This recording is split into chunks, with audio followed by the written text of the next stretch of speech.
Hi, good morning. This is Saranya. I'm happy to integrate it with an academy. An academy is India's largest learning platform. And about myself, I finished my MA and MBA. I have a 5 years experience as assistant professor and 2 years experience in TNPC and UPSC coachings. And I was working as a freelancer. And I have appeared Group 1 mains twice. And as all you know that an academy is India's largest platform. And what you'll get from an academy is you get a daily library classes from the academy. And what they will taught you is what are the things உங்களுக்கு எப்படிலாம் வேணும் கிளாஸஸ்க்கு strategy அந்த மாதிரி அவங்க prepare பண்ணி விடுவாங்க and classes daily இருக்கும் உங்களோட அப்டேட்ஸ் அதாவது அப்கமிங் கிளாஸஸ் வந்து ஷெடியூல் ப்ரீவியஸ் ஷெடியூலோட வரும் and I have a structured courses எப்படி ஃப்ரேம் பண்ணியிருப்பாங்க அப்படின்னா what ever you want for the exam அந்த மாதிரியாக they will frame the syllabus and you will have the things that you have to need that you have to read அவ்வளோதான் இருக்கும் and live tests and classes இருக்கும் and quizzes இருக்கும் இது எல்லாமே நீங்கள் உங்கள் லேர்னிங் ஜேர்னியில் ப்ராப்பராக இருக்கீங்களா இல்லையா அப்படின்றத பார்க்கறதுக்காக and will get unlimited access to that classes அப்படின்னா என்னென்னா சப்ஸ்கிரிப்ஷன் பண்ணிட்டீங்க அப்படின்னா கிளாஸஸ் வந்து அன்லிமிட்டட் ஆக்சஸ் பண்ணிக்கலாம் எத்தனை இயருக்கு பண்ணியிருக்கீங்களோ up to that and one subscriptions வந்து இப்போது லைவ் கிளாஸஸ் அட்டென்ட் பண்ணிக்கலாம் if you are forget to attend a class you can get that review classes and you can download it அதை பார்க்கலாம் எந்த டைமில் வேணாலும் எந்த இடத்துல வேணாலும் you can watch it and this is some of the top educators in TNPSC exams and நீங்கள் எப்பயுமே வந்து ஆன்லைன் ஆஃப்லைன் ரெண்டுலேயுமே எப்பவுமே ஆன்லைனில் தான் இந்த மாதிரி டாப் எஜுகேட்டர்ஸ் ஆஃப்லைனில் இருப்பாங்கன்னு சொல்லுவோம் இங்கே வந்து ஆன்லைன்லேயும் இல்லை அவைலபிள் அண்ட் நிறைய இன்னும் டாப் எஜுகேட்டர்ஸ்லாம் ஜாயின் பண்ணி அகாடமியில் எடுத்துகிட்ருக்காங்க ஸோ அவங்களோட எக்ஸ்பீரியன்ஸ் அவங்களோட நாலேஜஸ்லாம் you can share with them and these are some of the top educators and according to TNPSC now TNPSC வந்து they have started new syllabus right new syllabus படி history வந்து 30 courses கொடுக்குறாங்க அதுக்கப்புறம் general sciences இருக்குது current affairs இருக்குது அதுக்கப்புறமா வந்து polity இருக்குது அண்ட் எக்கனாமிக்ஸ் இருக்குது ஜியாகிரஃபி மென்டல் எபிலிட்டி ப்ரிப்ரேஷன் எப்படி பண்ணணுன்றதுக்காக குவான்டிடேட்டிவ் ஆப்டிடியூட் அதுக்கப்புறமா you have Tamil Nadu administration 3 courses இருக்குது தமிழ்நாடு அட்மினிஸ்ட்ரேஷன் 3 கோர்சஸில் what you will learn was you will learn about history அதுக்கப்புறம் ஜியாகிரஃபி அப்புறம் பாலிட்டி இது எல்லாமே ஆஃப் தமிழ்நாடு அதை பற்றி லேர்ன் பண்ணுவீங்க அண்ட் பேட்சஸ் வந்து ஒன் பேட்ச் கோர்ஸ் இருக்குது லாங்குவேஜஸ் லைக் தமிழ் அப்படின்றது டிஎன்பிஎஸ்னால தமிழ் இம்பார்ட்டன்ட்னால they will give you Tamil and reasoning also so இந்த இதெல்லாமே properly schedule for both TNPSC group 1 and group 2 ஏன்னா இது ரெண்டுக்குமே ஒரே சிலபஸ் தான் இப்போ according to the new syllabus format which has release by TNPSC அதுக்கப்புறம் டிஎன்பிஎஸ்சி சப்ஸ்கிரிப்ஷன் பார்த்தோன்னா 1 month 3 months 6 months இருக்குது according to my point of view 1 month 3 months is not useful because TNPSC introdu oru valid ana oru course and it cannot be achieved in a single year so there is a need for you to prepare for a 1 month அப்படி prepare பண்ணும்போது sorry 1 year prepare பண்ணோம் அப்படி prepare பண்ணும்போது தான் உங்களுக்கு அந்த touch எப்பயுமே இருக்கும் and you can easily score and you can get in to that job what you want அதனால 12 months நீங்கள் சப்ஸ்கிரிப்ஷன் பண்ணிங்கன்னா will have 7,000 rupees அதில் வந்து SRG இந்த கோடு நீங்கள் யூஸ் பண்ணிங்கன்னா SRG 10 அப்படின்ற ப்ரோமோ கோட் யூஸ் பண்ணிங்கன்னா உங்களுக்கு 10% டிஸ்கவுண்ட் கிடைக்கும் அண்ட் அடுத்து பார்த்தீங்கன்னா that is 2-year subscription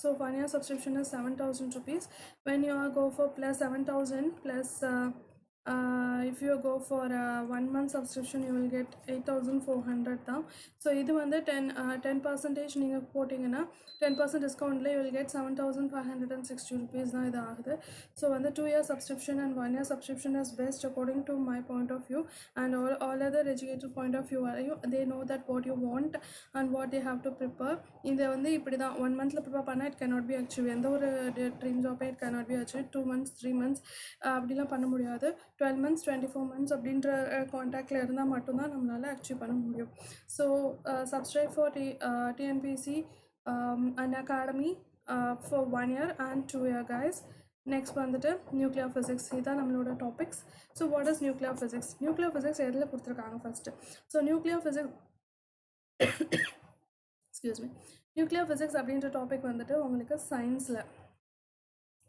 right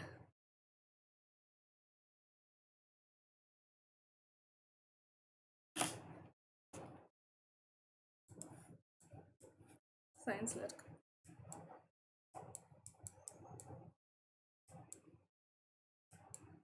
sorry கொஞ்சம் சயின்ஸ் எடுத்துக்க டைம் இருக்குது ஸோ நியூக்ளியர் ஃபிசிக்ஸ் அப்படின்றது ஒரு லம்பான chapter, believe me, and you can get good marks if you attend a class. Because என்னென்னா நியூக்ளியர் ஃபிசிக்ஸ் அப்படின்றது வந்து புக்கில் வந்து ஒரு டாபிக் தான் இருக்குது.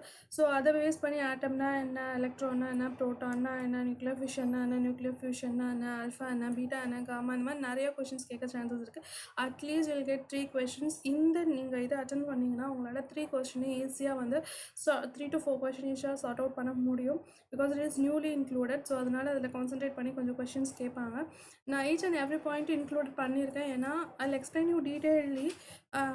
ஏதாவது ஒரு பாயிண்ட் மிஸ் ஆகிடக்கூடாதுன்னு I tell you detailed and I have make it bold and I make it to listen, I make it to understand. கம்ப்ளீட்டாக உங்களை அண்டர்ஸ்டாண்ட் பண்ண வச்சுருவேன். ஸோ நியூக்ளியர் ஃபிசிக்ஸ் அப்படின்றத வந்து இந்த கிளாஸில் பார்க்கலாம். ஸோ ஃபஸ்ட் வந்துட்டு நியூக்ளியர் ஃபிசிக்ஸ் அப்படின்னா எடுத்தோன்னே we can not go into nuclear physics, right? Nuclear தான் இப்போ வந்துட்டு இருக்கிற அந்த சயின்டிஃபிக் மெத்தட்லேயே நியூக்ளியர் அப்படின்றது வந்து எனர்ஜி ப்ரொடியூசிங் இருக்குது இல்லையா? ஸோ எனர்ஜி ப்ரொடியூசிங்கில் என்னென்னலாம் நம்ம நாட்டில் எனர்ஜி ப்ரொடியூஸ் பண்ணுறோம் அப்படின்னா, as usual all of you know, solar produce பண்ணுறோம் இல்லையா? அதுக்கப்புறம் விண்ட் எனர்ஜி ப்ரொடியூஸ் பண்ணுறோம், அப்புறம் தெர்மல் எனர்ஜி ப்ரொடியூஸ் பண்ணுறோம், அதுக்கப்புறமா வந்து ஹைட்ரோ இது மீன்ஸ் ஜியோ எனர்ஜி ப்ரொடியூஸ் பண்ணுறோம், அதுக்கப்புறம் பயோகேஸ் அந்த மாதிரி எனர்ஜிஸ்லாம் ப்ரொடியூஸ் பண்ணுறோம். Like with nuclear energy produce பண்ணுறோம். ஸோ இந்த நியூக்ளியர் எனர்ஜி எதுக்கு? ஏன் நம்ம தெர்மல், எதுக்கு நம்ம வந்துட்டு விண்ட் எனர்ஜி ஆர்எல்ஸ் நம்ம வந்து சோலார் எனர்ஜிக்கு போகாமல் we are giving more importance to nuclear physics அப்படின்னா, யூ நோ தட் நியூக்ளியர் அப்படின்றது வந்துட்டு நம்ம எனர்ஜியை வந்து ரெண்டாக பிரிப்போம், ரைட்? எப்படி பிரிப்போம் அப்படின்னா, எனர்ஜி வந்துட்டு ரெனியூவல் எனர்ஜி அண்ட் நான் ரெனியூவல் எனர்ஜி அப்படின்னு பிரிப்போம். Renewal, right?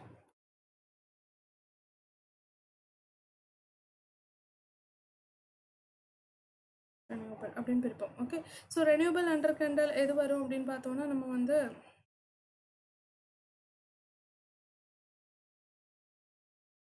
எதெல்லாம் வந்து ரெனியூ பண்ண முடியும் அப்படின்றது வந்து உங்களுக்கு தெரியும். சன் வந்து ரெனியூவல் பண்ணலாம். அதுக்கப்புறமா வந்துட்டு வேறு என்ன, ஹைட்ரோ, அது it's also a renewable source. அதுக்கப்புறமா biogas, it's also a renewable gas. அதே மாதிரி நான் ரெனியூவபிள் அப்படிங்கும்போது நீங்கள் என்ன வரீங்க அப்படின்னா, நான் ரெனியூவபிள் அஸ் யூஷுவல் உங்களுக்கு தெரியும் என்ன வரும். நான் ரெனியூவபிள்னா வில் கெட் தெர்மல், மெயினாக கோல் வச்சு ப்ரொடியூஸ் பண்ணுறது. செகண்ட் வந்துட்டு விண்ட் எனர்ஜி ஒரு ஹைட்ரோ எனர்ஜி இந்த மாதிரி நம்ம சேர்த்துக்கலாம். ஸோ அந்த எனர்ஜியும் கொஞ்சம் நம்ம யூஸ் பண்ணுறது தான். ஸோ இந்த மாதிரி திரும்பி ரெனியூவல் பண்ண முடியாத எனர்ஜி வந்து நான் ரெனியூவல் எனர்ஜி. ரெனியூவல் பண்ணக்கூடிய எனர்ஜிஸ் வந்து என்னென்னா சன்னு, ஹைட்ரோ, பயோ. இப்போது இதில் நியூக்ளியர் அப்படின்றதும் இட் இஸ் அ ரெனியூவபிள் எனர்ஜியில் வருது. ஓகே, ஸோ நியூக்ளியர் அப்படின்றது ரெனியூவபிள் எனர்ஜியில் வருது. ஸோ இப்போ என்ன சொல்கிறோம் அப்படின்னா, அந்த நியூக்ளியர் எனர்ஜி இப்போ எல்லா நாடுகளும் வளர்ந்து வர நாடுகளாக நியூக்ளியர் எனர்ஜிஸ் தான் நிறைய யூஸ் பண்ணிகிட்ருக்காங்க. So that they can get, இப்போ தெர்மலில் கிடைக்கிற அந்த இதோட நம்மளுக்கு நியூக்ளியர் எனர்ஜியில் ஃப்ராக்ஷன் ஆஃப் செகண்ட்ஸில் will get a more amount of energies and easy way to achieve our target goal. நம்ம India is a highest population country. நம்மளுக்கு என்னென்ன வேணும் அப்படின்றத வில் நோ. அதுக்கேற்றாப்புல நம்ம வந்து ப்ரொடியூஸ் பண்ணணும் அப்படின்னு இப்போ எல்லா கண்ட்ரிஸும் இறங்கிட்டுருக்கு. பிகாஸ் இட் இஸ் கொஞ்சம் ஃப்ராக்ஷன்ஸ் ஆஃப் டைமில் more amount of power with renewable option. So this is the advantage of nuclear physics. ஏன் படிக்கிறோம், எதுக்கு படிக்கிறோன்னு ஃபஸ்ட்டு தெரிஞ்சுட்டு படிங்க. அதுக்கப்புறமா இப்போ நம்ம ஃபஸ்ட்டு இந்த நியூக்ளியர் ஃபிசிக்ஸ் அப்படின்னு போனோம்னா எடுத்தோன்னே we can not get into nuclear, right? எடுத்தோன்னே நியூக்ளியருக்குள்ளே போக முடியாது. ஸோ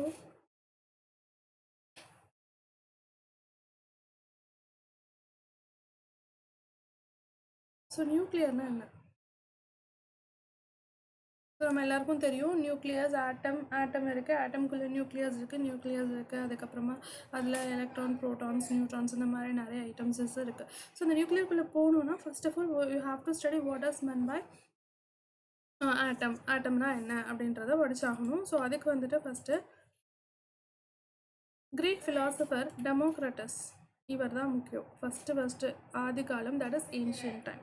ஏன்ஷியன்ட் டைமில் டெமோக்ரட்டஸ் அப்படின்றவர் வந்து 400 BCயில் பிலீவ் பண்ணார் என்னென்னா, that is matter is made up of tiny indestructible unit. அதாவது ஒரு மேட்டர் அப்படின்றது வந்துட்டு ஒரு இருக்கிறதுலே ரொம்ப ரொம்ப சின்ன matter that cannot be divided. இதுக்கு மேலே இதை உடைக்க முடியாது. இப்போ நம்ம சாக்பீஸ்லாம் பார்ப்போம் இல்லையா, ஸ்கூல்ஸில் சாக்பீஸ் பார்க்குறோம். அதுக்கு மேலே அதை வந்து நம்மளால் உடைக்க முடியாது அப்படின்ற பட்சத்தில் அதுக்கு பேர் தான் நம்ம என்ன சொல்கிறோன்னா ஆட்டம் அப்படின்னு சொல்கிறோம். அதை கண்டுபிடிச்சவர் முதல்ல டெமோக்ரிட்டஸ் இன் 400 BC.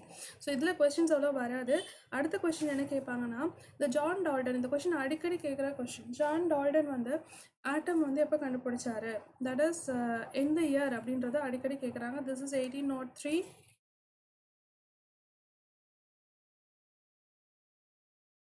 ஓகே, 1803 தான் ஜான் டால்டன் அப்படின்றத வந்து கண்டுபிடிச்சாரு. அண்ட் இந்த இயர் ரொம்ப ஒரு சில புக்கில் 1806 கொடுத்துருப்பாங்க. ஸோ கொஷின்ஸ் கேட்கும்போது பார்த்து கேர்ஃபுல்லாக அட்டன் பண்ணுங்கள். 1803 ஜான் டால்டன் வந்து எலிமெண்ட்ஸ் ஆட்டம்ஸ் கண்டுபிடிச்சாரு. அதுக்கப்புறமா ஆட்டம்னா கண்டுபிடிச்சிட்டாரு. ஆட்டம் நம்ம பார்த்துருக்கோம், it is will be in a round shape. Right, ஆட்டம்னா அப்படி இருக்கும். ஸோ நடுவில் வந்துட்டு ஒரு நியூக்ளியஸ் இருக்கும். அதான் நியூக்ளியர் ஃபிசிக்ஸ் அப்படின்னு நம்ம படிக்க போகிற விஷயம். ஸோ இதை கண்டுபிடிச்சவர் ஜென்ரலாக யாருன்னா நம்ம பின்னாடி காமிக்கிறேன், like this diagram. So this is atom. John Dalton கண்டுபிடிச்சார். இந்த பாயிண்ட்டை ரிமூவ் பண்ணிக்கிறோம். அடுத்து J Thomson discover cathode rays. நம்ம ஒரு பெரிய 8th standard book 6th standard புக்லலாம் அந்த பெரிய டியூப் வச்சுருப்பாங்க. அதுலேருந்து கேத்தோட் ரேஸ் வருது. அது பாசிட்டிவ் ரேஸாக நெகட்டிவ் ரேஸாக இந்த மாதிரி ஒரு பம்பார்டட் பண்ணி எக்ஸ்ரேஸை செலுத்தி வெளில வந்தது. So that is not important. நம்மளுக்கு தேவை கேத்தோடை கண்டுபிடிச்சவர் யாருன்னா J Thomson discovered cathode. And அதுக்கு பேர் கேத்தோட் ரேஸ், அதுக்கு பேர் வந்து எலக்ட்ரான்ஸ் அப்படின்னு வச்சாங்க. So J Thomson discovered electron and Goldstein discover positive rays. Okay, Goldstein அப்படின்றவர் என்ன பண்ணாருன்னா பாசிட்டிவ் ரேஸை டிஸ்கவர் பண்ணுறாரு. அண்ட் அதுக்கு பேர் என்ன வைக்கிறாங்கன்னா ப்ரோட்டான்ஸ் அப்படின்னு வைக்கிறாங்க. அது பேர் வைக்கிறது வந்து ரூதர்ஃபோர்ட். நல்லா பார்த்துக்கோங்க, கோல்ஸ்டின் டிஸ்கவர் பாசிட்டிவ் ரேஸ், ஆனால் ப்ரோட்டான் அப்படின்றத பேர் வைக்கிறது யாருன்னா ரூதர்ஃபோர்ட். ஓகே, இன் 1932 ஜேம்ஸ் சாட்விக் அவர் தான் என்ன பண்ணார், சார்லஸ் பார்ட்டிகல்ஸ் இருக்குது, அதுக்கு பேர் நியூட்ரான் ஒன்று இருக்குது. ஸோ அதை கண்டுபிடிச்சவர் வந்து 1932 ஜேம்ஸ் சாட்விக் கண்டுபிடிச்சார். ஓகே, இதுக்கப்புறம் 1911 British scientist Ernest Rutherford explain that mass of atom is concentrated in the centre called nucleus. So Rutherford என்ன ஃபைனலாக சொல்லிட்டாரு, சென்டரில் இருக்கிறதுக்கு பேர் என்னது, நியூக்ளியஸ்ன்னு சொல்லிட்டார். இப்போ இதெல்லாம் நம்ம வந்து லிங்க் பண்ணிடலாமா? ஸோ ஃபர்ஸ்ட் வந்துட்டு நான் இதில் லிங்க் பண்ணுறேன். So listen to me.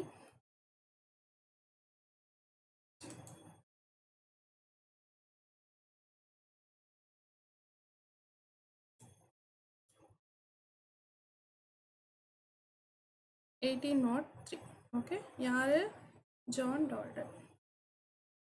சிம்பிளாக எழுதுகிறேன். இவர் என்ன பண்ணார், ஆட்டம்னு ஒன்று இருக்குது, அதாவது இந்த விஷயம் இருக்குது அப்படின்னு சொன்னவர் அவர் தான். ஓகே, அதுக்கப்புறமா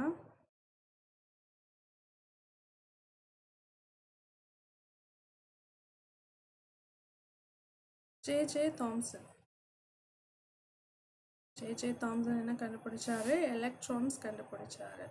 ஓகே, அது வந்து கேத்தோட் ரேஸ் வழியாக வரது பேர் எலக்ட்ரான்ஸ் அப்படின்னு சொன்னார். அடுத்து யார், கோல்ஸ்டின் வந்து பாசிட்டிவ் ரேஸ் வருதுன்னு கண்டுபிடிச்சாரு. ஆனால் அதுக்கு வந்துட்டு ப்ரோட்டான்ஸ் அப்படின்னு பேர் வச்சது ரூதர்ஃபோர்ட். ஓகே, பாசிட்டிவ் ரேஸ்க்கு ப்ரோட்டான் பேர் வச்சது யார், ரூதர்ஃபோர்ட். Okay,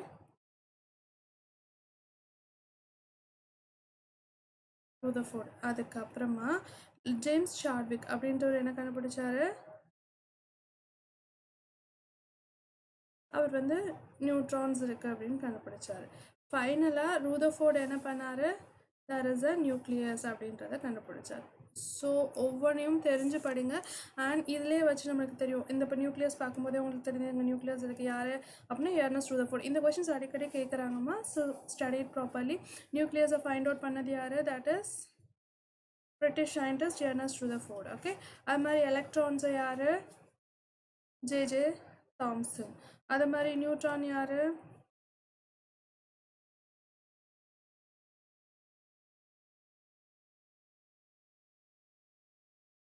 Chadwick. ஓகே, அதுக்கப்புறம் ப்ரோட்டான் யார், கோல்ஸ்டின் வந்து ஃபைண்ட் அவுட் பண்ணார். அண்ட் ரூதர்ஃபோர்ட் வந்து அதுக்கு ப்ரோட்டான்னு பேர் வச்சார். This is the thing. இதை டீட்டெயில்டாக படிச்சிட்டாலே ஃபர்ஸ்ட் பாயிண்ட் ஓவர் நியூக்ளியர் ஃபிசிக்ஸில். செகண்ட், நம்ம இது வந்து not only for nuclear physics, உங்களோட ஃபிசிக்ஸ்க்கும் இது ரொம்ப ரொம்ப ஹெல்ப்ஃபுல்லாக இருக்கும். நியூக்ளியஸோட இயர் 1911, அதையும் மறந்துடாதீங்க. இங்கே வந்து 1932 சாட்விக் வந்துட்டு என்ன சொன்னார், நியூட்ரான்ஸ் இருக்குன்னு சொன்னார். 1803 வந்து ஜான் டால்டன் வந்து என்ன சொன்னார், ஆட்டம்ஸ் இருக்குது அப்படின்னு நம்ம கண்டுபிடிச்சிட்டார். That's it. இதோட நம்மளுக்கு முடிஞ்சுதா, நியூக்ளியஸ் முடிஞ்சுது. ஸோ நியூக்ளியர் ஃபிசிக்ஸில் பேசிக் கான்செப்ட் நம்ம முடிச்சிட்டோம். நியூக்ளியஸ் யார் கண்டுபிடிச்சாங்க, ப்ரோட்டான் யார் கண்டுபிடிச்சாங்க, எலக்ட்ரான் யார் கண்டுபிடிச்சாங்க, அப்புறமா அந்த எலக்ட்ரானுக்கு ப்ரோட்டானுக்கு யார் பேர் வச்சாங்க, ஸோ ஆட்டமை ஃபஸ்ட்டு சொன்னவர் யார், ஆட்டமை ஃபைண்ட் அவுட் பண்ணி ப்ரூஃப் பண்ணவர் யார், வி ஆர் ஃபினிஷ்ட். இப்போ நம்ம என்ன பண்ண போகிறோம், ரேடியோ ஆக்டிவிட்டிக்குள்ளே உள்ள நுழைய போகிறோம். ஸோ ஃபஸ்ட்டு என்ன பண்ணாங்க, இன் 1896, இந்த இயர் ரொம்ப முக்கியம், அடிக்கடி கேட்குற விஷயம் இந்த இயர்.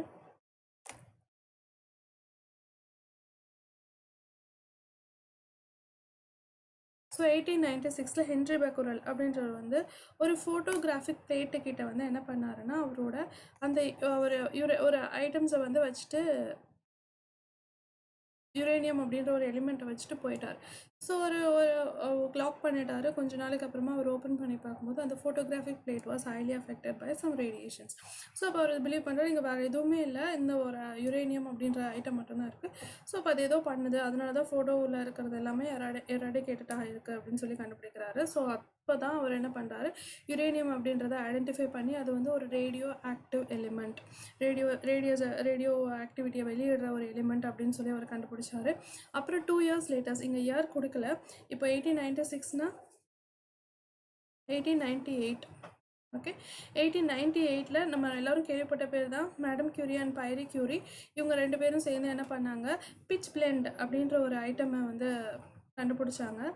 ஸோ அந்த ஐட்டம் வந்து ஒரு டைனி பிளாக் சப்ஸ்டன்ஸாக இருந்திருக்கு. So radiation was more intense from pure uranium. அந்த இடத்துல வந்து ரேடியேஷன்ஸ் ரொம்ப பியூராக இருந்திருக்கு. அதுக்கு பேர் வந்து அவங்க ரேடியம் அப்படின்னு பேர் வச்சாங்க. ஸோ அது வந்து சில வகையான ஹார்ம்ஃபுல் ரேடியேஷன்ஸ், ரேடியோ ஆக்டிவிட்டி அப்படின்னா என்னென்னா அது ஒரு வகையான ஹார்ம்ஃபுல் ரேடியேஷன்ஸை வெளியிடுது. ஓகேவா? ஸோ அதுக்கு பேர் வந்து ஆல்ஃபா, பீட்டா அண்ட் காமா அப்படின்னு சொல்லி அவங்க வந்து பேர் வச்சு அது வந்து முடித்தாங்க. ஸோ ஆல்ஃபா, பீட்டா, காமா அப்படின்ற ரேடியேஷன்ஸ் தான் அது வெளியிடுது அப்படின்னு அவங்க ஐடென்டிஃபை பண்ணாங்க. ஸோ ரேடியோ ஆக்டிவில் நீங்கள் தெரிஞ்சுக்க வேண்டியது 2 பாயிண்ட்டு தான். 1896 இந்த ஸ்லைடில் நீங்கள் தெரிஞ்சுக்க நான் நிறையா கொடுத்துருந்தாலும் உங்களுக்கு தேவையான பாயிண்ட்டை மட்டும்தான் ஐம் எக்ஸ்பிளைனிங் யூ.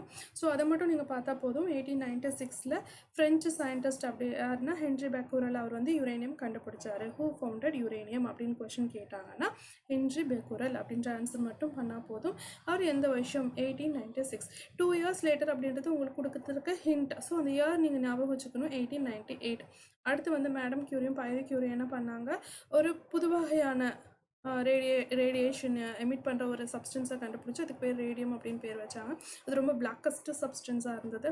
ஸோ அது என்ன வகையான ரேஸை வெளியிடுது அப்படின்னு கேட்டாங்கன்னா ஆல்ஃபா, பீட்டா அண்ட் காமா ரேஸை வெளியிடுது. This is the point and the discovery of radio activity. அடுத்து ரேடியோ ஆக்டிவ் எலிமெண்ட்ஸ். எப்படி இந்த ரேடியோ ஆக்டிவிட்டி வருது அப்படின்னா, நம்ம ஏற்கனவே சொன்னோம் இல்லையா, இந்த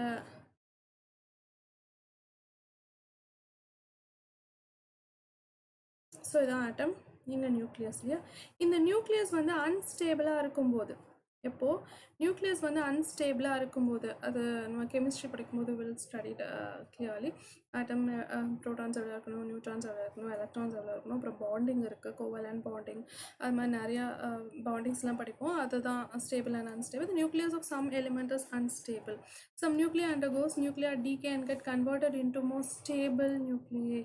சில நியூக்ளியஸ் என்ன பண்ணும், நிறைய இதை வெளியிட்டுட்டு அதுக்கப்புறம் அது தன்னைத்தானே ஸ்டேபிளாக மாற்றிக்கும். During this nuclear reaction this nuclear emit certain harmful radiations. And அந்த மாதிரி தன்னைத்தானே இது பண்ணிட்டு இருக்கும்போது அது சம் ஆஃப் த ஹார்ம்ஃபுல் ரேடியேஷன்ஸை வெளியிடும். அதுதான் ஆல்ஃபா, பீட்டா, காமா அப்படின்னு நம்ம சொல்லுவோம். And this phenomena of nuclear decay of certain element with emission of radiations தான் இந்த ஆல்ஃபா, பீட்டா, காமா. அதை தான் நான் சொன்னேன். அண்ட் இதுக்கு பேர் தான் ரேடியோ ஆக்டிவிட்டி. இப்போ அவர் கண்டுபிடிச்சார்ல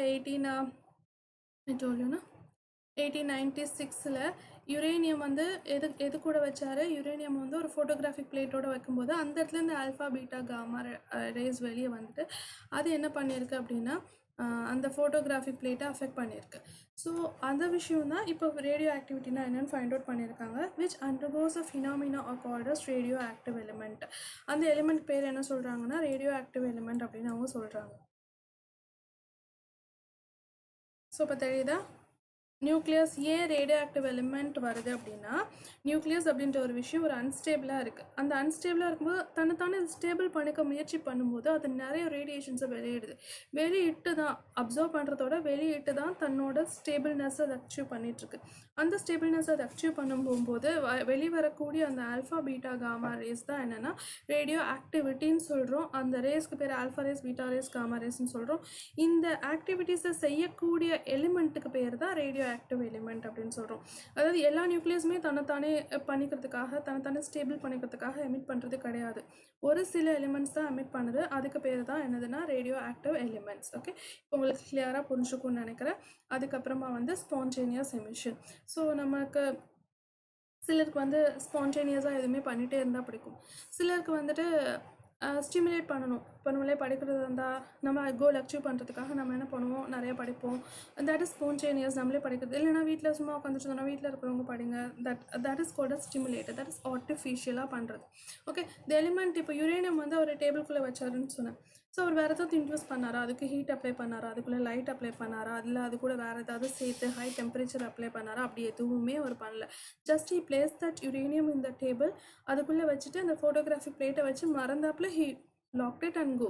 அப்புறம் ஒரு 5 to 6 days கழிச்சு ஓப்பன் பண்ணி வரும்போது ஃபோட்டோகிராஃபி வாஸ் கம்ப்ளீட்லி எரோடட். அப்படிங்கும்போது தேர் இஸ் நத்திங், எதுவுமே ஒருத்தவங்க பண்ணலை. அப்படிங்கும்போது ஆட்டோமேட்டிக்காக அதுக்குள்ளே இருந்து ஒரு எமிஷன்ஸ் வந்துக்கிட்டே இருந்திருக்கு. அதுக்கு பேர் தான் spontaneous emissions. So elements such as uranium and radium undergoes radioactivity and emit the radiation of their own without any human interferences. இதுதான் பாயிண்ட். அதாவது ஹியூமன் இன்டர்ஃபரன்சஸ் அப்படின்றது இருக்கவே கூடாது. அப்படி இருந்ததுன்னா தான் அதுக்கு பேர் என்னன்னா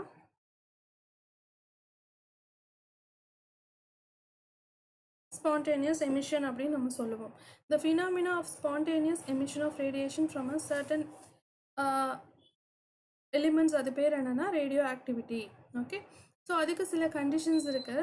ஸோ அந்த கண்டிஷன் என்னென்னா இப்போ சொல்கிறேன். Atomic number. What is atomic number? Atomic number is what is atomic நம்பர்னு ஃபஸ்ட் சொல்லிடுறேன்.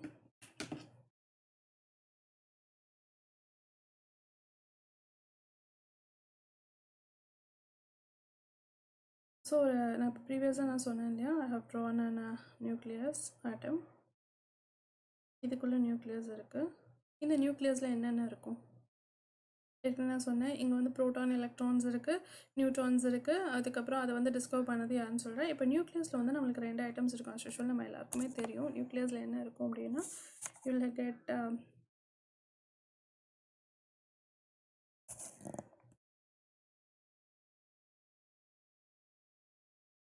Proton, neutron. இது 2 நியூக்ளியஸில் இருக்கும். இந்த வெளியில் இருக்க ஏரியாவில் என்ன இருக்கும்னா எலக்ட்ரான்ஸ். ஓகே, ஸோ இங்கே ப்ரோட்டான் அண்ட் நியூட்ரான்ஸ் இருக்கும், இங்கே எலக்ட்ரான்ஸ் இருக்கும். So what is atomic number? So இதுக்கு தனியாக கிளாஸஸ் இருக்குது. பட் நான் இதை எக்ஸ்பிளைன் பண்ணுறதுனால உங்களுக்கு அட்டாமிக் நம்பர்னா என்னன்னு சொல்லணும். Atomic number is nothing but the number of protons இந்த நியூக்ளியஸ். அதாவது நியூக்ளியஸில் எத்தனை ப்ரோட்டான் இருக்கோ அதுக்கு பேர் தான் அட்டாமிக் நம்பர். அப்புறம் இன்னொரு நம்பர் இருக்குது, மாஸ் நம்பர். மாஸ் நம்பர்னால் என்னென்னா ப்ரோட்டான் ப்ளஸ் நியூட்ரான். அந்த நியூக்ளியஸில் எத்தனை ப்ரோட்டான் எத்தனை நியூட்ரான்ஸ் இருக்கோ அதை ரெண்டையும் ஆட் பண்ணணுன்னா நம்மளுக்கு மாஸ் நம்பர் கிடைக்கும். ஸோ அட்டாமிக் நம்பர்ன்றது number of protons and mass number number of protons and neutrons. So electron அப்படின்றது it is a negatively charge. அது அவுட்டர் லேயரில் அது வாட்டுக்கு சர்க்குலேட் பண்ணிகிட்டே இருக்கும். ஓகே, ஸோ இதுதான். ஸோ இப்போ இங்கே என்ன கண்டிஷன், ஒரு எலிமெண்ட் ஸ்பான்டேனியஸாக ரிலீஸ் ஆகணும் அப்படின்னா அட்டாமிக் நம்பர் எவ்வளோ இருக்கணும், greater than 83. Atomic number greater than 83 இருந்துச்சுன்னா அப்போ யுரேனியத்துக்கு எப்படி இருந்திருக்கணும், அவர் உள்ளே வச்சுட்டு போகும்போது அது மாதிரி மேரி கியூரி கண்டுபிடிக்கும் போது யுரேனியம் அதோட அட்டாமிக் நம்பர் ரொம்ப பெருசாக இருந்திருக்கணும். அப்போ தான் அதை ஸ்பான்டேனியஸாக அதை ரிலீஸ் பண்ணும்.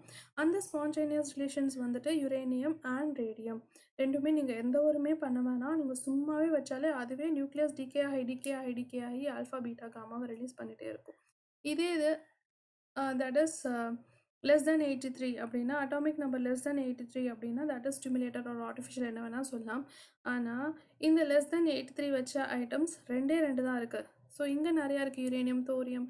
இங்கே நம்ம 2 சொல்லியிருக்கோம் இல்லையா. But there is a lot and lot of things இருக்குது. யுரேனியம் அண்ட் ரேடியம் மட்டும் இல்லை, இன்னும் நிறைய தோரியம் நம்ம கேள்விப்பட்டிருப்போமே. தோரியம் வந்துட்டு கேரளா பீச் சைடில் நிறையா இருக்குது. யுரேனியம் வந்துட்டு ஜார்க்கண்ட் இந்த மாதிரி ஏரியாஸில் நிறையா இருக்குது. நம்ம அதை வச்சு தான் நியூக்ளியர் ரியாக்ஷன்ஸ் பண்ணிகிட்ருக்கோம். ஆனால் இங்கே தட் இஸ் லெஸ் தென் 83 ரெண்டு தான் இருக்குது. So you have to study this. இதை நீங்கள் மனப்பாடம் பண்ணி தான் ஆகணும். டெக்னீட்ரியம் அண்ட் ப்ரொமீத்தியம் அப்படின்னு நம்ம சொல்லுவோம். டெக்னீட்ரியம் அப்படின்றது வந்து நம்ம வந்து 43 அண்ட் ப்ரொமீத்தியம் நம்பர் வந்து 61. சம்டைம்ஸ் இதை கேட்கலாம், which atomic number is less than 83 அப்படின்னு யுரேனியம், ரேடியம், தோரியம், டெக்னீத்தியம் இல்லை வேறு ஏதாவது ஒரு 2 நேம் கன்ஃபியூஸ். யுரேனியம், ரேடியம் உங்கள் எல்லாருக்குமே தெரியும்.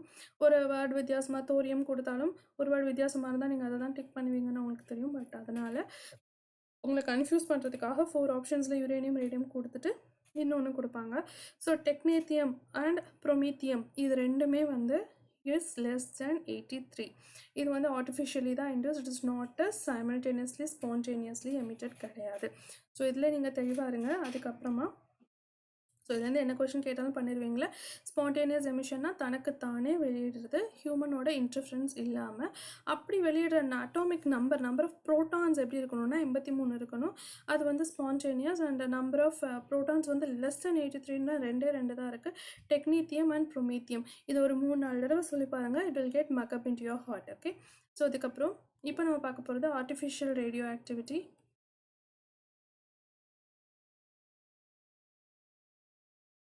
Okay. The phenomena by which even light elements are made radioactive or by artificial or induced method நான் ஏற்கனவே சொன்னதான். இதான் டெஃபினேஷனாக கொடுத்துருக்காங்க. ஆர்டிஃபிஷியல் ரேடியோ ஆக்டிவிட்டி இல்லை மேன் மேட் அப்படின்னு நம்ம சொல்கிறோம்.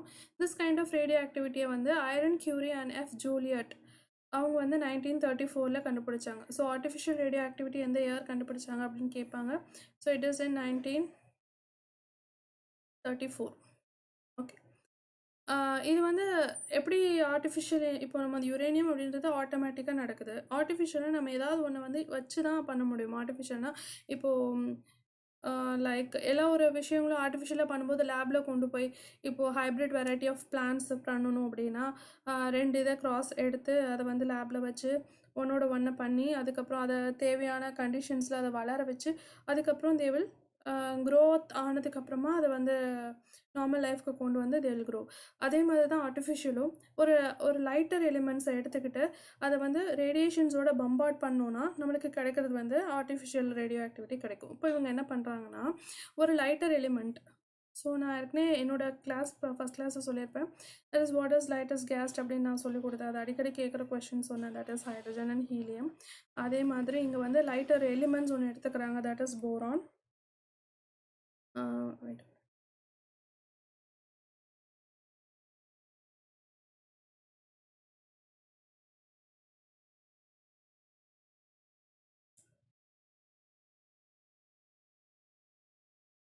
இப்போ ஒரு லைட்டர் எலிமெண்ட் எடுத்துக்கிறாங்க. திஸ் இஸ் எலிமெண்ட்டை நம்ம போரான்னு வச்சுக்கலாம். இந்த போரான் ஆர் அலுமினியம் ஏதோ ஒன்று. ஓகே. இந்த போரான் அலுமினியம் வந்து எதை பண்ணுறாங்கன்னா ரேடியேஷன் ஸ்பெண்ட் பண்ணுறாங்க. இதில் ரேடியேஷன்ஸை செலுத்துகிறாங்க. ஸோ இந்த ரேடியேஷன் இஸ் ஆல்ஃபா பார்ட்டிக்கல் அப்படின்னு சொல்கிறாங்க. இந்த ரேடியேஷன் பேர் என்ன? Alpha particles. And that is emitted during the natural radioactivity of uranium. Okay. இப்போது ஒரு ஹைப்ரிட் வெரைட்டியான ஒரு பிளான்ட் வேணும்னு வச்சுக்கோங்க. இப்போ ரோஸோட 2 கலர் ரோஸ் இருக்குது. ஒன்று வந்து பிங்க், இன்னொன்று வந்து ஒயிட், ஏதோ ஒன்று. ஸோ இது ரெண்டையும் கம்பைன் பண்ணோம் அப்படின்னா நம்ம என்ன பண்ணுவோம், ஆல்ரெடி இருக்கிற பிங்கையும் எடுத்துப்போம், ஆல்ரெடி இருக்கிற ரெட்டையும் எடுத்துகிட்டு அதை ரெண்டையும் கம்பைன் பண்ணி லைக் இப்போல்லாம் நிறைய கார்டனிங் காமிக்கிறாங்க இல்லையா, லைட்டாக ஒரு வச்சு they will make a cut. ஒரு கட் பண்ணி அதை இன்சர்ட் பண்ணி டேப் போட்டுருவாங்க. ஸோ 2 வளரும்போது என்ன ஆயிரும், அது ஹைப்ரிட்டாக ஆட்டோமேட்டிக்காக மாறிடும். இது நேச்சுரல். இது லேபில் என்ன பண்ணுவாங்க, சீட்ஸ் 2 எடுத்து அதை பர்டிகுலர் கிளைமேட்டில் வளர்த்து அது க்ரோத் ஆனதுக்கப்புறம் நார்மலாக இருக்கிற என்விரான்மெண்ட்டில் கொண்டு வந்து அதை போட்டு அதை வளர வைக்கிறாங்க. தட் இஸ் ஹைப்ரிட் வெரைட்டி அப்படின்றது நம்ம எல்லாருக்குமே தெரியும். ஸோ அது வந்து எப்படின்னா நார்மலாக கிடைக்கிறதோட நம்ம ஆர்டிஃபிஷியலாக அதை எப்படி டெவலப் பண்ணிக்கிறது அப்படின்றது தான் they show to you. So அப்போ வந்து இங்கே வந்து என்ன பண்ணுறாங்க, போரான் அப்படின்ற ஒரு லைட்டரான பார்ட்டிகல்ஸை எடுத்துகிட்டு அது கூட என்ன பண்ணுறாங்கன்னா ஆல்ஃபா பார்ட்டிகல்ஸ்னால் என்னென்னா ஏற்கனவே வந்து ரேடியோ நான் உங்களுக்கு சொல்லியிருக்கேன். யுரேனியம் அப்படின்றதுல வந்து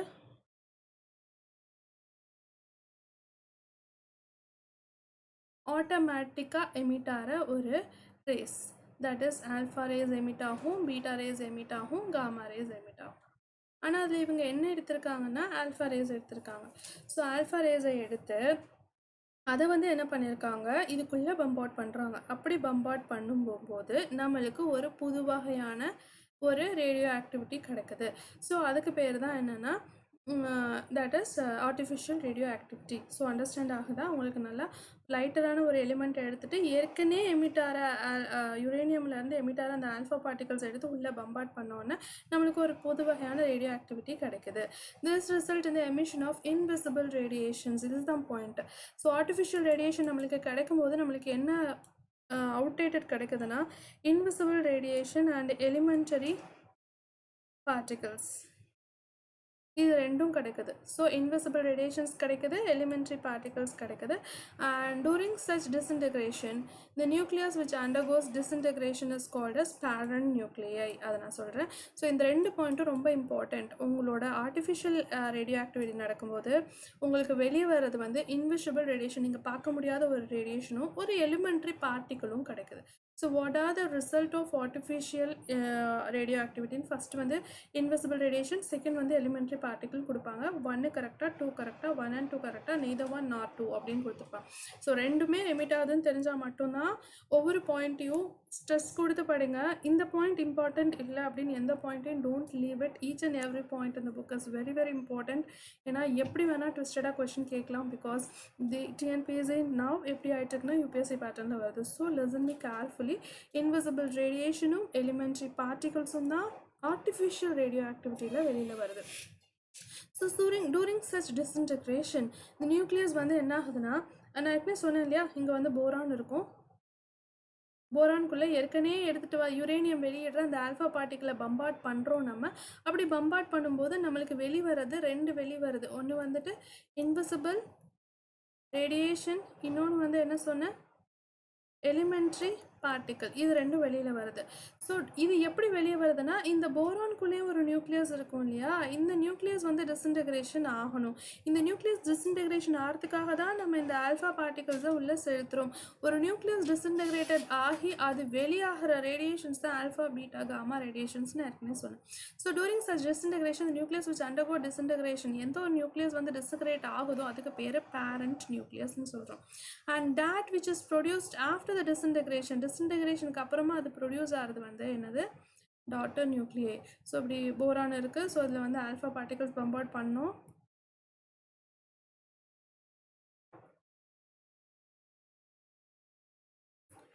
இங்கே ஆல்ஃபா பார்ட்டிகல் பம்பாட் பண்ணிவிட்டு இப்போ நம்மளுக்கு என்ன ஆகுதுன்னா, இட் இஸ் டிஸ்இன்டெக்ரேட்டட் இன்ட்டு 2. இங்கே ஒரு குட்டி வருது, இங்கே ஒரு குட்டி. ஸோ இது வந்து டிஸ்இன்டெக்ரேட் ஆகிறது வந்து பேரண்ட், ரைட். டிஸ்இன்டெக்ரேட் ஆகாதது வந்து ஆகாமல் ப்ரொடியூஸ் பண்ணுறது வந்து டாட்டர் நியூக்ளியஸ்.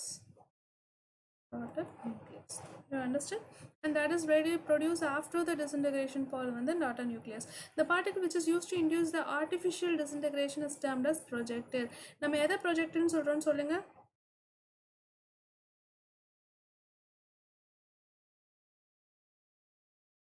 ஆல்ஃபா அந்த ரேஸ் சென்ட் பண்ணுறோம்ல, அதோட பார்ட்டிகல்ஸ் தான் ப்ரொஜெக்டில். அண்ட் வெளியில் வர்றதுக்கு பேர் எஜெக்டட் பார்ட்டிகல்ஸ். வெளில வரதுக்கு பேர் எஜெக்டட் பார்ட்டிகல்ஸ். உங்களுக்கு டீட்டெயில்டாக கம்ப்ளீட்டாக தெரிஞ்சிருக்கும். போரான் ஒன்று இருக்குது. ஸோ அதில் வந்து நம்ம என்ன பண்ணுறோம், பம்பார்டட் பார்ட்டிகல்ஸ் உள்ள சென்ட் பண்ணுறோம்.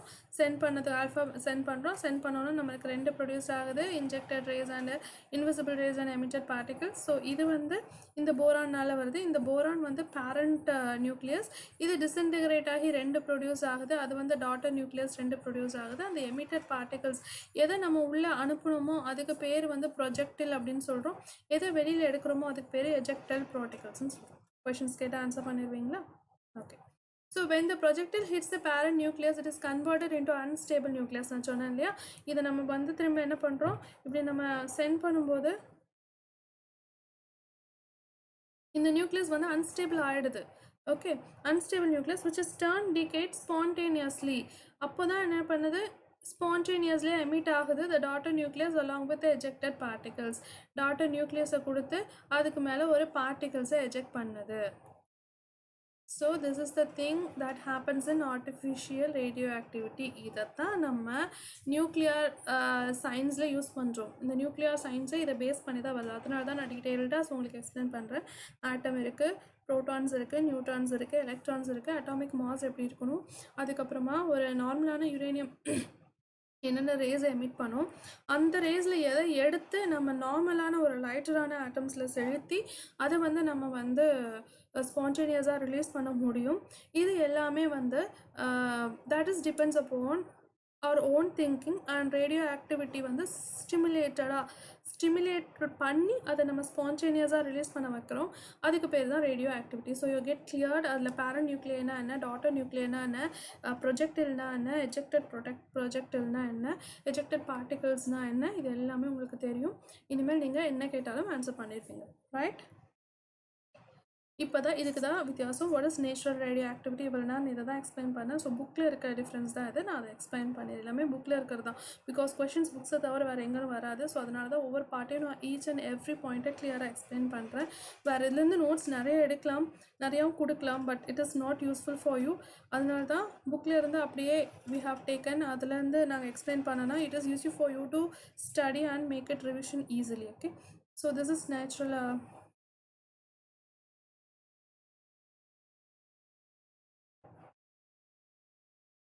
natural radioactivity.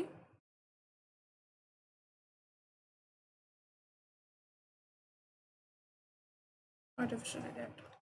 Now நான் சொன்னேன் இல்லையா, emission of radiation of self disintegration of nucleus.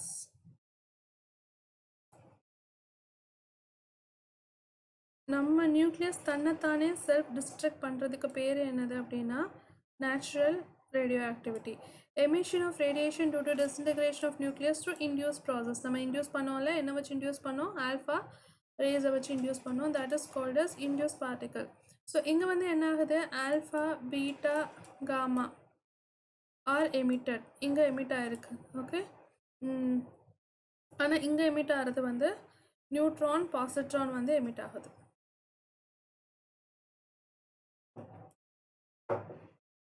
Neutron and positron வந்து எமிட் ஆகுது.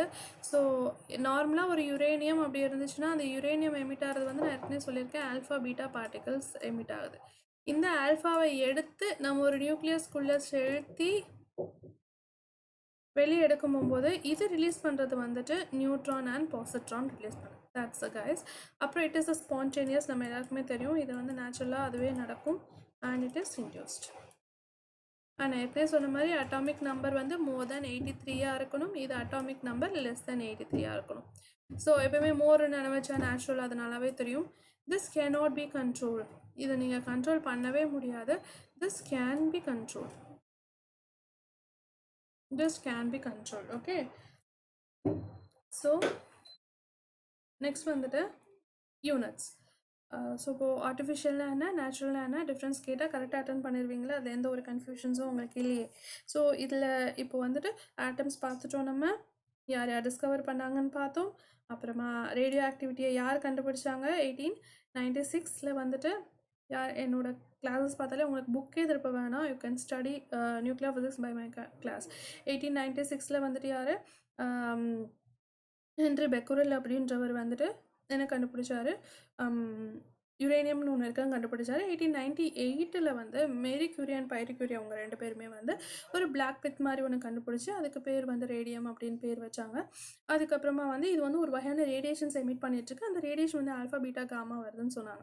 ஸோ இது ஏன் நம்ம வந்து நார்மலாகவே இன்டியூஸ் பண்ண முடியாது அப்படின்றத வந்து அவங்க அந்த கியூரி அப்படின்றவங்க இன்னொருத்தவங்க கண்டுபிடிச்சாங்க. அண்ட் அவங்க என்ன பண்ணாங்கன்னா ஒரு நார்மலான ஒரு லைட்டர் நியூக்ளியஸ் எடுத்துகிட்டு அது கூட இந்த வெளிவர ஆல்ஃபா பார்ட்டிகல்ஸ் எடுத்து பம்பார்ட் பண்ணுறாங்க. இதுக்கு பேர் தான் ஹைப்ரிட். இப்படி பம்பார்ட் பண்ணும்போது நார்மலாக ஸ்டேபிளான இருக்க நியூக்ளியஸ் நான் ஸ்டேபிளாக ஆகி அது ஒரு வகையான ரேடியேஷன்ஸ் எமிட் பண்ணுது. அது வந்து it's not alpha beta gamma, அது நியூட்ரான் பாசிட்ரான். இது நல்லா தெரிஞ்சிருக்கணும்.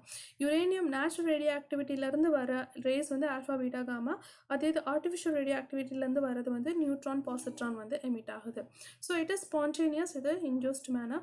அண்ட் நம்பர் நம்மளுக்கு ஏற்கனவே தெரியும், அட்டாமிக் நம்பர் மோர் தேன் 83 அப்படின்னா அது வந்து natural radio activity, less than 83 அப்படின்னா அது வந்துட்டு நேச்சுரல் இல்லை, ஆர்டிஃபிஷியல். ஆனதுக்கு டெக்டோட்டியம் அண்ட் ப்ரோஆக்டியம் அப்படின்னு 2 சொன்னேன் இல்லையா, அந்த 2 மட்டும்தான் உங்களுக்கு ஆர்டிஃபிஷியல் ரேடியோ ஆக்டிவிட்டியில் சேரும். ரைட். இப்போ அடுத்ததுக்கு போகலாம், யூனிட்ஸ். இப்போ யூனிட் அப்படின்னு எடுத்துக்கிட்டிங்கன்னா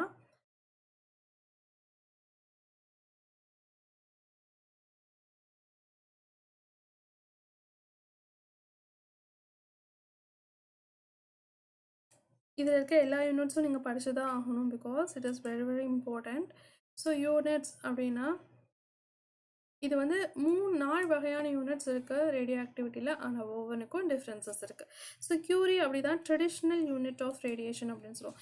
ஏன்னா மேடம் கியூரி, பைரி கியூரி அவங்க தான் அதுக்கு நோபல் ப்ரைஸ் வாங்கினாங்க, தெரியும்னு நினைக்கிறவங்களுக்கு. ஸோ அந்த ப்ரைஸ்க்காக தான் இது ட்ரெடிஷ்னல் யூனிட் ஆஃப் ரேடியோ ஆக்டிவிட்டின்னு அனௌன்ஸ் பண்ணப்பட்டது. It is defined as the quantity of radio active substance which undergoes. So this is the number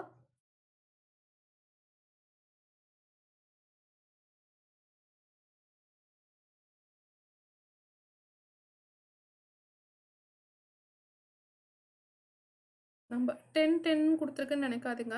இது 3.7 × 10⁻10 மக பண்ணி தான் ஆகணும், வேறு வழி கிடையாது. டிஸ்இன்டகிரேட்டட் இன் 1 செகண்ட். ஒரு செகண்டுக்கு இது வந்து இவ்வளோ டிஸ்இன்டகிரேட் ஆகும், 3.7 × 10⁻10. So this is actually closer to the activity of 1 gram of radium. அது எவ்வளோனா 226.1 curie is equal to 3.7 × 10⁻10 disintegration per second.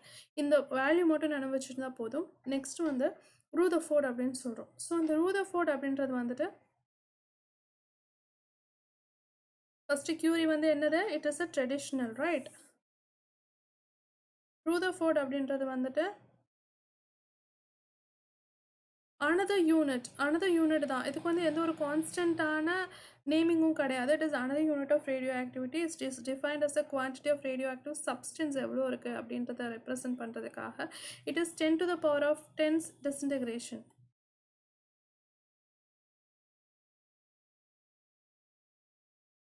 10⁻6 disintegration per second. இங்கே வந்து 3.7 × 10⁻10, இங்கே 10⁻6 disintegration அப்படின்னு நம்ம சொல்கிறாங்க ஒரு செகண்டுக்கு. ஸோ ரூதர்ஃபோர்ட்னா கண்ணை மூடிட்டு 10⁻6 சொல்லுங்கள், கியூரினா 3.7 × 10⁻10 சொல்லுங்கள், ட்ரெடிஷ்னல். அதுக்கப்புறம் பெக்குரல், அது வந்து இவர் தான் வந்து முதல்ல இருக்குன்னு கண்டுபிடிச்சதுனால அவரை எஸ்ஐ யூனிட்டாக ஸ்டாண்டர்டு யூனிட்டாக யூஸ் பண்ணுறோம். ஸோ எஸ்ஐ யூனிட் வந்து என்ன,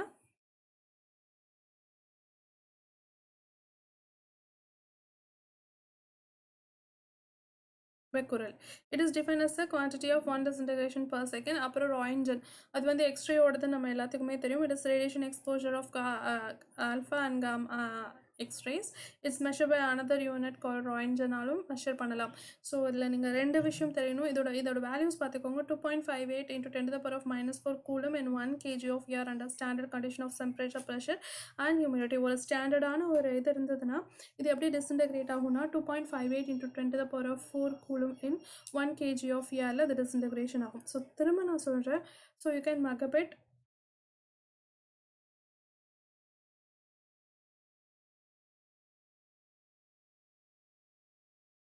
ஸோ ஃபஸ்ட்டு என்ன சொன்னேன், கண்டுபிடிச்சது யார், கியூரி.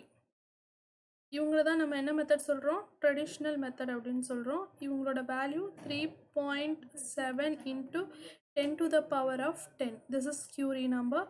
அதுக்கப்புறமா யார் கண்டுபிடிச்சாங்க, that is Rutherford, right. RD அப்படின்னு சொல்கிறோம். இது வந்து நார்மலாக ஒரு another யூனிட் ஃபார் ரெப்ரசன்டேஷன். இதுக்கு வந்து வேல்யூ 10⁻6 அப்படின்னு சொல்லியாச்சு.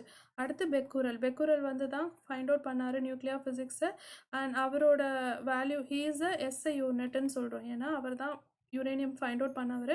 ஸோ எஸ்ஐ யூனிட் வேல்யூ வந்து 1 டிகிரி, அதுக்கு வேல்யூலாம் கிடையாது, this is an SI unit அப்படின்னு சொல்லி முடிச்சிடும். தென் வந்து ராயின்ஜன். ஓகே, ராயின்ஜன் வந்து it's not only for nuclear physics, it is for எக்ஸ்ரேஸுக்கும் அதுக்கப்புறமா காமா ரேஸ்க்கு ரெண்டுக்குமே இதை நம்ம யூஸ் பண்ணுறோம். அண்ட் இது வந்து ஒரு ஸ்டாண்டர்ட் டிஹெச் அப்படின்னு சொல்கிறோம். இதில் வந்து 2.58 × 10⁻⁻4.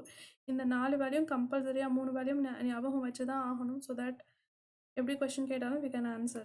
ஓகே, நெக்ஸ்ட் வந்துட்டு இப்போ நம்ம போக போகிறது alpha beta gamma rays. Okay, so what are they? ஏற்கனவே சொன்ன மாதிரி யுரேனியம் இருக்குது, யுரேனியம்ல இருந்து நம்மளுக்கு வெளியில் வர அந்த 3 வகையான ரேடியேஷன்ஸ் தான் alpha rays, beta rays, gamma rays. So இப்போ இதோட ப்ராப்பர்ட்டிஸ் என்ன? What are the properties of alpha rays, beta rays, gamma rays அப்படின்னு பார்க்குறோன்னா, ஃபஸ்ட்டு வந்துட்டு helium nucleus consisting of 2 protons and 2 neutrons. Alpha ரேஸ்க்கு எப்படி இருக்கணும் அப்படின்னா, நான் ஏற்கனவே சொன்னேன், இதான் நியூக்ளியஸ்னா இதுக்குள்ளே ப்ரோட்டானும் நியூட்ரானும் இருக்கும், இங்கே எலக்ட்ரான்ஸ் இருக்கும்.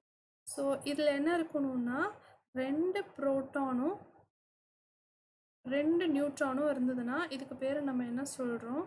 ஆல்ஃபா ரேஸ் அப்படின்னு சொல்கிறோம். ரைட், புரியுதா?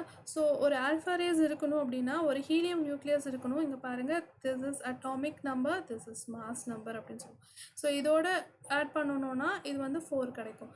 So helium nucleus consisting of 2 protons and 2 neutrons. அதே இது பீட்டா ரேஸ்க்கு போனீங்கன்னா they are electrons, basic elementary of all particles. So alpha rays வந்து positive rays,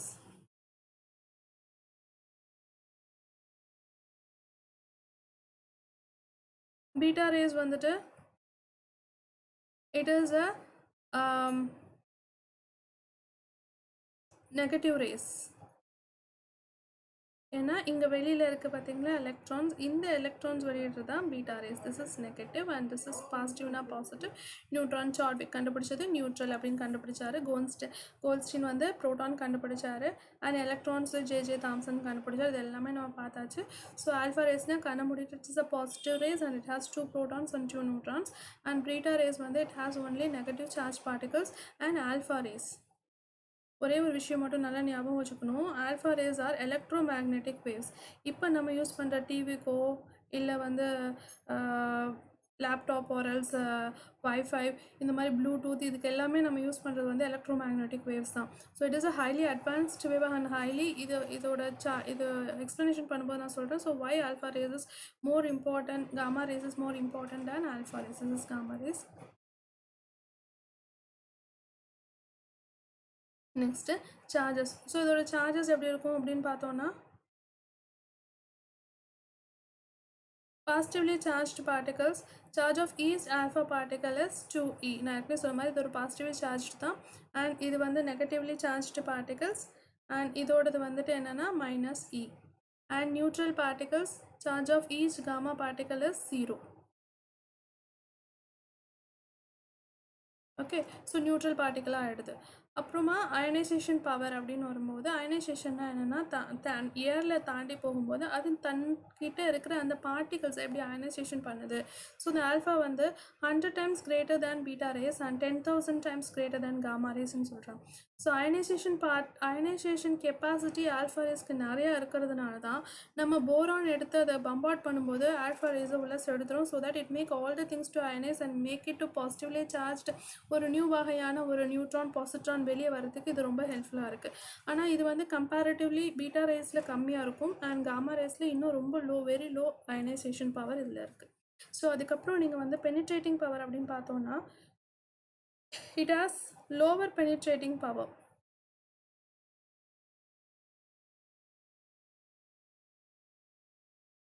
even stopped by a thick paper. இப்போ தான் நான் சொல்கிற பாயிண்ட் வரணும். ஸோ ஏன் வந்துட்டு ஆல்ஃபா காமா ரேஸை இப்போ இருக்கிற டெக்னாலஜியில் நம்ம யூஸ் பண்ணுறோம் அப்படின்னா இந்த பெனிட்ரேட்டிங் பவர்னால மட்டும்தான். பிகாஸ் பெனிட்ரேட்டிங் பவர் ஹையாக இருக்கிறதுனால it can go wherever it wants and it can, இப்போ வைஃபை இருக்க ஒரு ரூம்லேருந்து அடுத்த ரூமில் எடுக்கலைன்னா penetrating power it has decreasing, right? Penetrating power ஹையாக இருந்தால் தான் ஒரு சிக்னல்லேருந்து இன்னொரு சிக்னல் நம்மளுக்கு ஈஸியாக கிடைக்கும். So this is the low power point and this is the penetrating point greater than the of alpha rays. and they can penetrate through the thin metal foil கூட இது வந்து உள்ளே போகும். Then they have a higher penetrating power greater than that of beta rays. They can penetrate through thick metal கூட இது வந்து penetrate ஆகும். Okay, so இப்போ effect of electric and magnetic field அப்படின்னு எடுத்துக்கணும்னா, ஸோ பெனிட்ரேட்டிங் பவர் ஆல்ஃபா ரேஸில் கம்மி and it is deflected by both the field like both the field and electrical field and magnetic field. ரெண்டு ஃபீல்ட்லையுமே என்ன ஆகும்னா இது ரொம்ப கம்மியாக தான் என்ன ஆகுது, பெனிட்ரேட் ஆகுது அண்ட் எஃபெக்டும் ரொம்ப கம்மியாக இருக்குது. It is deflected by both the field but the direction of deflection is opposite to that of alpha rays. ரெண்டுமே டிஃப்ளெக்ட் பண்ணும், ரெண்டுமே வந்துட்டு ஆல்ஃபா ரேஸ்க்கு தாண்டி இது வரும். They are not deflected. இந்த இடத்துல இது என்ன பண்ண முடியாது, டிஃப்ளெக்ட் ஆக முடியாது பை போத் ஃபீல். ரெண்டு ஃபீலாலையுமே இது டிஃப்ளெக்ட் ஆகவே ஆகாது. அதனால தான் இதை நம்ம கண்டக்டிங் பார்ட்டிகல்ஸாக யூஸ் பண்ணுறோம். ஸோ தட் இப்போது ஒரு மேக்னெட்டிக் இருந்தது, ஒரு எலக்ட்ரிக்கல் இதோட பாத்தில் இருந்துச்சுன்னா டிஃப்ளெக்ட் ஆச்சுன்னா அதோட அங்கே போயிடும். So it leads to diversion. இந்த டைவர்ஷன் என்ன பண்ணுன்னா லாஸஸ் ஆஃப் எனர்ஜி, உங்களோட சென்ட் பண்ணுற சிக்னல்ஸில் லாஸ் வரும், டிட்ராக்ஷன்ஸ் வரும். You cannot hear properly, you cannot get the signal properly. அந்த டிஸ்ட்ராக்ஷன் இருக்கக்கூடாதுன்றதுக்காக தான் நம்ம காமா ரேஸ் யூஸ் பண்ணுறோம். Because it is not deflected by both electrical and magnetic waves. அதே மாதிரி பெனிட்ரேட்டிங் பவர் ஹையாக இருக்குது அண்ட் டிஸ்சார்ஜிங், அதாவது டிஸ்டர்பன்சிங் பவரும் இட்ஸ் ஃபார் வெரி லெஸ். இந்த ரெண்டு கண்டிஷன்ஸும் ரொம்ப ரொம்ப important. And another important condition is speed. The speed from is 1/10 and 1/20 times the speed of light அப்படின்னு நம்ம சொல்கிறோம். ஸோ இப்போ வந்து ஸ்பீட் எடுத்துக்காங்க. This is 1/10 and 1/20 times of speed of light. இது வந்து 9/10 times the speed of light and this is speed of light. இப்போ வந்து speed of light is 3 into 10 to the power of 8. All of you know speed of light is 3 into 10 to the power of 8. இதில் வந்து 1/10 சொல்லியிருக்காங்க. So 1/10 3 into 10 to the power of 7, right? இவ்வளோ தான் இருக்கும். அதே இது 9/10 அப்படின்னா 9 into something that is reducing. இது வந்து 3 into 10 to the power of 8லேருந்து 1/10 கம்மியாக தான் இருக்கும். இது 9/10 கம்மியாக இருக்கும். ஆனால் திஸ் இஸ் அந்த ஸ்பீட் ஆஃப் லைட் எந்த ஸ்பீடில் போகுமோ அந்த ஸ்பீடில் இது எக்ஸாக்டாக போகிறதுனால speed is also high. So penetrating power, அதுக்கப்புறமா டிஸ்டர்பன்சஸ் கம்மியாக இருக்குது, ஸ்பீடு நிறையா இருக்குது. இந்த வேரியேஷன்ஸ்க்காக, இந்த இம்பார்ட்டன்ஸ்க்காக தான் நம்ம காமா ரேஸை ஹையாக யூஸ் பண்ணுறோம். அண்ட் ஆல்ஃபா ரேஸில் ஒரே ஒரு இம்பார்ட்டன்ஸ் மட்டும்தான் இருக்குது. இது என்ன பண்ணுதுன்னா 100 times அயனைசேஷன் பவர் வந்து ரொம்ப கம்மியாக இருக்குது. 100 times அயனைசேஷன் பவர் மோராக இருக்கிறதுனால இது நம்ம பம்பார்டிங்க்கு யூஸ் பண்ணுறோம். ஸோ இப்போ எப்படி கேட்டாலும் you can answer alpha beta gamma. திரும்ப சொல்கிறேன், ஆல்ஃபா வந்து என்னென்னா positively charge particles, it has 2 protons and 2 neutrons. அதை வச்சு இது வந்து பம்பார்ட் ஆகிருக்கு. And beta rays of E of 0⁻1, it is basically an elementary particles of negatively charged. And gamma rays வந்து electromagnetic wave consisting of protons நிறையா இருக்குது. Charge அப்படின்னு பார்த்தோன்னா always I say this is a positively charge and it is a negatively charge and it is a neutrally charge particles. So ionisation power அப்படின்னா it is 100 times greater than. இந்த ஒரு விஷயத்துக்காக தான் we are using for bombarding. It is comparatively low and it is very less ionisation பவரும். Ionisation தாக்குற தகுதி இதுக்கு ரொம்ப கம்மியாக இருக்குது.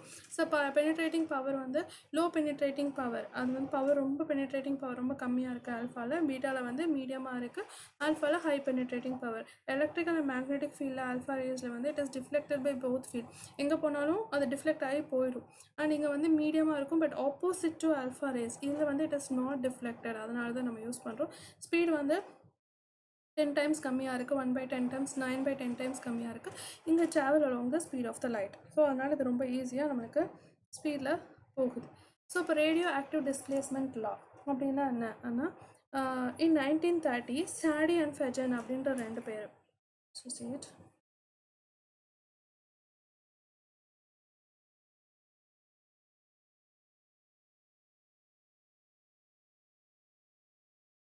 Soddy and Fechin framed the displacement law governing the daughter nucleus producing during an alpha and beta decay. Okay, நான் ஏற்கனவே சொன்னேன்.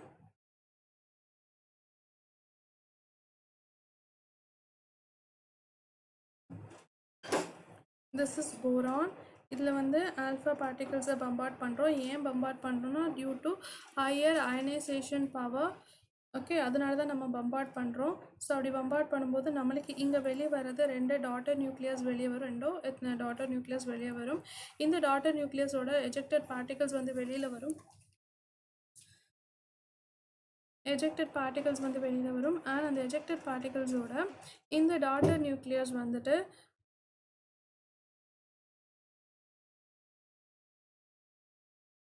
ஆல்ஃபா அண்ட் பீட்டா டிகே அப்போ தான் இந்த டாட்டர் நியூக்ளியஸ் ப்ரொடியூஸ் ஆகும். அப்போது அந்த ஆல்ஃபா நியூக்ளியஸ் டிகே ஆகும்போது when a radioactive element emits an alpha particle, a daughter nucleus formed when ஒரு டாட்டர் நியூக்ளியஸ் எப்போ ஃபார்ம் ஆகும்னா mass number is less than 4. Mass நம்பர்னா என்ன சொன்னேன், that is equal to alpha, that is proton plus neutron. இதுதான் mass number. Mass number வந்து less than 4 இருக்கணும் and atomic number வந்து லெஸ் தென் 2 இருக்கணும். ஸோ லெஸ் இந்த கண்டிஷன் கேட்பாங்க. ஸோ ஆல்ஃபா பார்ட்டிக்கல் எப்போ ரெடி ஆகும் அப்படின்னா வெளிவரும் அப்படின்னா ஆல்ஃபா பார்ட்டிகல்ஸ் வந்துட்டு மாஸ் நம்பர் லெஸ் தென் 4 ஆகவும் அட்டாமிக் நம்பர் லெஸ் தென் 2 ஆகவும் இருந்துச்சுன்னா நம்மளுக்கு என்ன ஆகும், டாட்டர் நியூக்ளியஸ் ப்ரொடியூஸ் ஆகும்போது இந்த மாதிரி இருந்ததுன்னா இப்போ வந்து ஆல்ஃபா பார்ட்டிகல்ஸ் வந்து வெளியாகும் அப்படின்னு நம்மளுக்கு தெரியும். அதே இது when a radioactive element emits a beta particle பண்ணணும்னா whose mass number same இருக்கணும், atomic number more than 1 than the atomic number of parent. இப்போ நான் எக்ஸாம்பிள் சொல்றேன். பேரண்டோட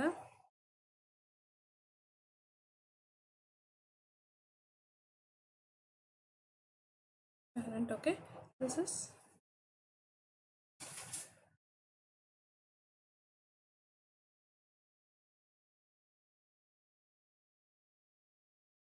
daughter.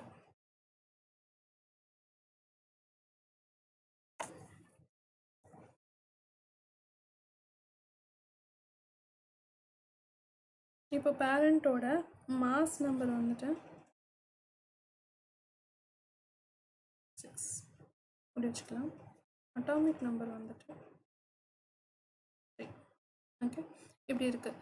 ஸோ இப்போ ஆல்ஃபா பார்ட்டிக்கல் வெளிவரணும் அப்படின்னா பேரண்டோட மாஸ் நம்பரோட எவ்வளோ கம்மியாக இருக்கணும்னா 4 கம்மியாக இருக்கணும். இப்போ மாஸ் வந்து 2. Okay, atomic number less than 2 இருக்கணும்.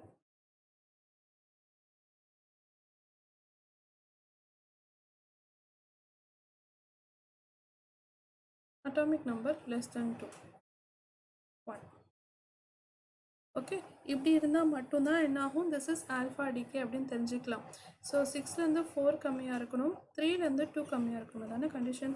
ஸோ ஆல்ஃபா பார்ட்டிகல்னால் mass number is less by 4 and atomic number is less by 2. So less by 4 less by 2. அப்போ மாஸ் நம்பர் 2 இருக்கும், அட்டாமிக் நம்பர் என்னவாக இருக்கணும்னா 1 இருக்கும். ஸோ இது இப்போ வந்து ஆல்ஃபா, இது வந்து டாட்டரோடது. இதே இது பீட்டா அப்படின்னு வரணும்னா பீட்டா டிகே வரணும்னா மாஸ் நம்பர் என்ன இருக்கணும் அப்படின்னா மாஸ் நம்பர் சேம் 6 தான் இருக்கணும். அட்டாமிக் நம்பர் மோர் பை 1, 3 இருந்துச்சுன்னா 4 இருக்கும். To understood, this is the thing. Beta race வெளியே வரதுக்கு இதுதான் நம்மளுக்கு கண்டிஷன். ஸோ இப்படி மாஸ் நம்பர் 2 ஆகும், என்ன சீக்கிரம் sometimes mass number atomic number கொடுத்து டாட்டரோட மாஸ் நம்பர் அட்டாமிக் கொடுத்து இப்போ உங்களுக்கு என்ன ரேஸ் வெளியே வரும் அப்படின்னு கேட்டாங்கன்னா ஆல்ஃபா ரேஸ் வெளியே வரும். So less than 4 less than 2 அது வந்து அதுக்கப்புறம் சேம், அதுக்கப்புறமா லெஸ் தென் மோர் தென் 1 யூனிட் அப்படின்னு வந்ததுன்னா அப்போது பீட்டா ரேஸ் வெளியே வரும். ஸோ அதில் தெளிவாக இருக்கணும். அண்ட் அதுக்கப்புறமா ஆல்ஃபா டிகே. ஸோ ஆல்ஃபா டிகேனா nuclear reaction is unstable parent ஏற்கனவே சொன்னேன். ஆல்ஃபா டிகே எப்படி ஆகும்னு சொன்னேன். ஸோ டிகே ஆஃப் யுரேனியம் வந்து U-238 அப்படின்னு நம்ம சொல்லுவோம். 2 thorium 234 with the emission of alpha particle. இது எமிட் பண்ணுறது வந்துட்டு ஆல்ஃபா பார்ட்டிக்கல். யுரேனியம் வந்து டிகே ஆகி தோரியமாக வருது அப்படின்னா அங்கே ரிலீஸ் ஆகிறது வந்து ஆல்ஃபா பார்ட்டிக்கல் ரிலீஸ் ஆகுது. In alpha decay the parent nucleus emit alpha particles and so it is clear that the daughter nucleus the mass number decreases by 4 and atomic number decreases by 2. இது எல்லாத்துக்குமே தெரியும், இது alpha டிகேன்னு. So இதுதான் அந்த diagram. So பார்த்தீங்கன்னா this is uranium and this is thorium. இது வந்து alpha particles. Okay, alpha particle release ஆகுது. ஸோ இப்போ beta decay, a nuclear reaction which is unstable parent nucleus emits a beta particle and forms a stable daughter nucleus called as beta decay. அது தெரியும், நம்மளுக்கு ஏற்கனவே தெரியும். Beta decay வந்து example மட்டும் பார்த்துக்கோங்க. It is a phosphorus.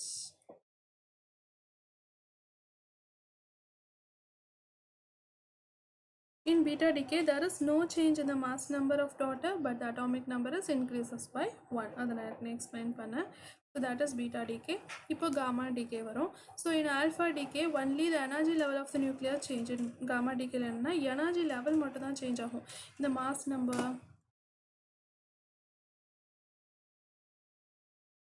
number, atomic number இதிலலாம் எந்த ஒரு சேஞ்சும் இருக்காது. ஒன்லி அதோட எனர்ஜி லெவல் மட்டும்தான் மாறும். Okay, the atomic number and mass number of radioactive nucleus is same. Atomic நம்பரும் மாஸ் நம்பரும் எப்படி இருந்துச்சோ அப்படி தான். ஸோ கொஷின் கேட்டால் ப்ராப்பராக ஆன்சர் பண்ணிடுவீங்களே. ஸோ திஸ் இஸ் என்ன சொல்கிறேன், இப்போ வந்துட்டு பேரண்ட்டோட அட்டாமிக் நம்பர் வந்து 8, அப்போது that is mass number 8, atomic number வந்துட்டு 4 அப்படின்னா இப்போ வந்து ஆல்ஃபாக்கு எப்படி இருக்கணும், mass number decreases by 4 and atomic number decreases by 2. இது ஆல்ஃபாக்கு. பீட்டாக்கு mass number as usual 8 தான் இருக்கணும், atomic number increases by 1, 5 இருக்கணும். காமாக்கு atomic number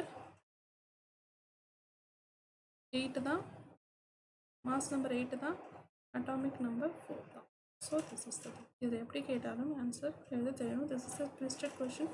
ப்ராப்பராக அண்டர்ஸ்டாண்ட் பண்ணால் you can easily answer the question. Okay, so next நம்ம அடுத்த கிளாஸில் வந்து we can see into what is meant by இது வரைக்கும் நம்ம பார்த்தது எல்லாமே basics.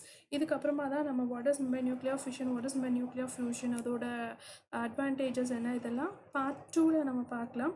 So this is for இதெல்லாம் நான் பார்ட் 2ல் I will explain you detailly. And thanks for watching, and let us crack TNPSC with an academy, and use my code SRG10 to get 10% discount, and subscribe it and click the bell button. Thank you guys.